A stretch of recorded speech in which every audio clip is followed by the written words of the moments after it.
From the heart of Philly, this is CBS News Philadelphia. A woman is struck and killed in a hit and run in Fairmount Park. The clues detectives are combing over as they search for the driver. And parts of New Jersey Transit's River Line still closed this morning after a deadly accident on the railway. We are live with the alternates being offered to commuters.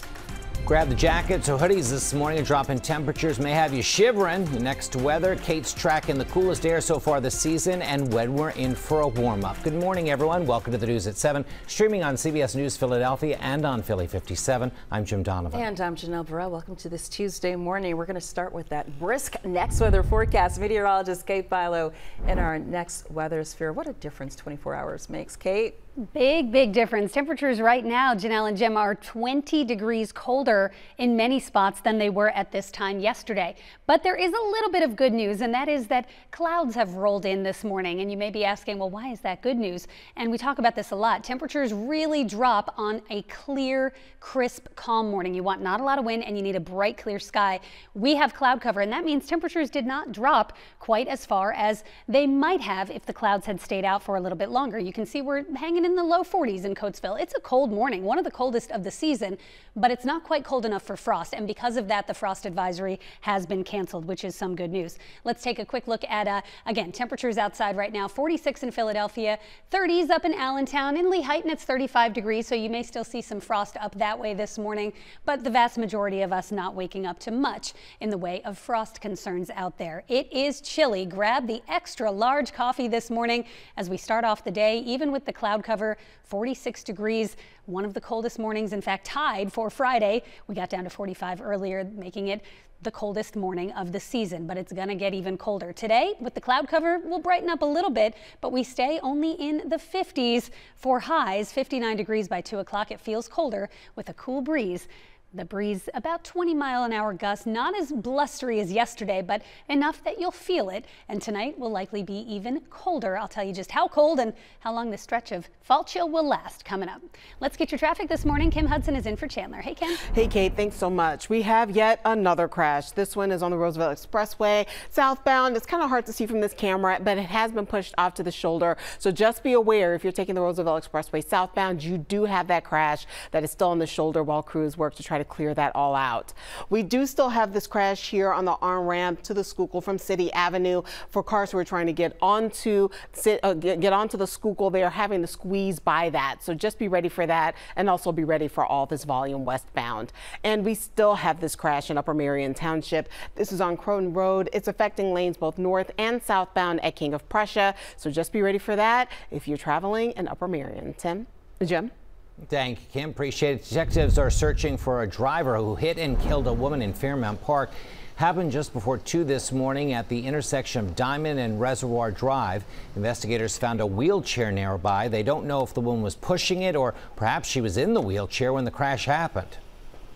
We know that this female was hit with such force, she was launched out of one of the boots that she was wearing, because one is on the highway, and about 100 feet away, she's laying with another boot on that matches.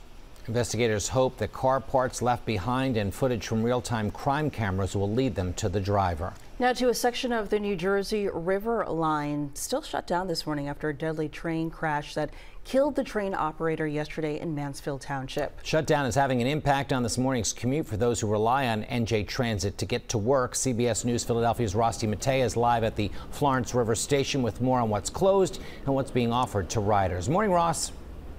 Good morning, Jim and Janelle. Yeah, right now, Riverline personnel still trying to repair the train tracks where this crash happened and also investigating the site itself as to what led up to this crash. And that's why service is suspended today all day between Florence and Trenton. But there is a workaround. So New Jersey Transit's actually offering bus service instead of train service between all of its Riverline stations. And that's what you see all of these folks waiting patiently in line for. They actually just got off of a train to then get on a bus to get to Trenton. I want to show you some images showing you the aftermath of that New Jersey Transit Riverline train that crashed into a tree on the tracks. This was in Mansfield Township just after 6 o'clock yesterday morning. The passengers who shared these pictures with us were on board that train when it crashed. In total, we're told there were 42 passengers on board, and the impact of the crash we know killed the train operator and injured 23 of those passengers. They suffered minor injuries. We spoke with some residents who are living in a motel overlooking the train tracks, and they tell us they're worried that more trees from a nearby slope could come down onto the tracks, so they're hoping New Jersey Transit takes steps to prevent anything like this from happening once again. You go back there, all those trees fell down, and they're right down there. Yeah, easy reach. We're happy anyways. It's just a little scary. Now, the train operator who was killed in that crash still has not been identified yet by New Jersey Transit. We also wanted to ask them about whether there's any system on board to detect any debris before these kinds of crashes happen, but we haven't been able to ask them any questions on camera just yet. Again, these folks behind me are waiting to board the bus rather than the train. So again, there will be bus service between all of the Riverline stations so that people can still get where they need to go. Jim and Janelle, back to you. All right, tragic story there. Ross DiMattei, thank you for that. And now to another tragedy to report this morning. Strong wind gusts being blamed for a deadly accident in Lawrence Township, Mercer County, where a 12-year-old boy was killed yesterday afternoon when a tree limb fell on top of him. The superintendent of the Lawrence Township School District just identifying that victim as Lucas Schwartz, a 7th grader at Lawrence Middle School. We're told the accident happened while Schwartz was playing in his backyard on the 100 block of Eldridge Avenue. The Lawrence Township School District will have counselors available for the rest of the week to help grieving staff members and students. And we continue to follow a hit and run at Penn Presbyterian Medical Center that left 3 nurses hurt, one of them critically. Philadelphia police say somebody was driving a silver Jeep when they dropped off a 28-year-old man with a gunshot wound early Saturday morning. Well, police say that driver then hit 3 nurses who were caring for the gunshot victim.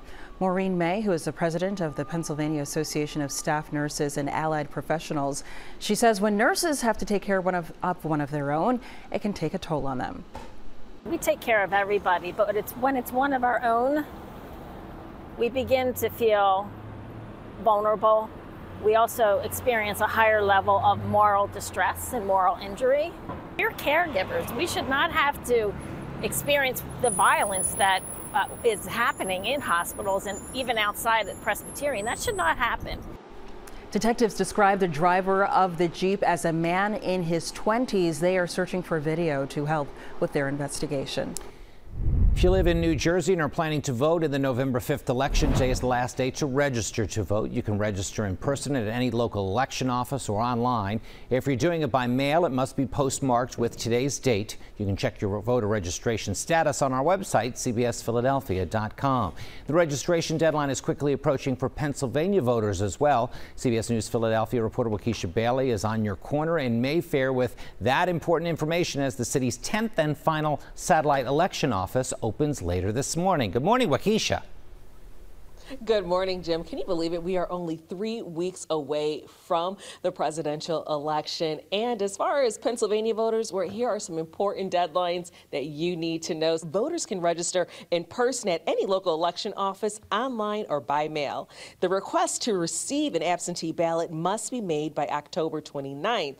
And ballots either in person or in mail must be received by November 5th by 8 p.m. to be counted.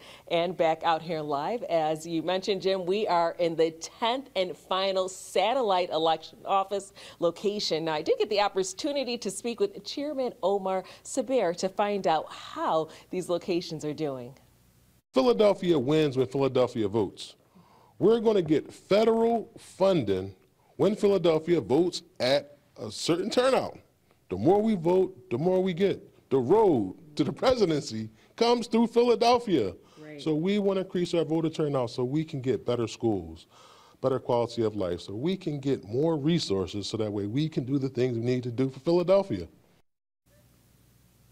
And today's Mayfair location opens at 9 a.m. for their ribbon cutting ceremony. And of course, we have information on all 10 locations on our website at cbsphiladelphia.com. Jim, Janelle? Thank you so much, Waukesha. Appreciate it. Make sure you're ready to cast your ballot by heading to cbsphiladelphia.com. You can find all the important deadlines when it comes to registering to vote and requesting a mail-in ballot prior to Election Day on November 5th. Still ahead, a new way to call for help in an emergency, now available in parts of the country. Including part of the Delaware Valley. We'll break down the details about what many are calling life-saving technology. And new surveillance video of the burglars who got on board the SS United States. Police say they were using tactics seen in the movies.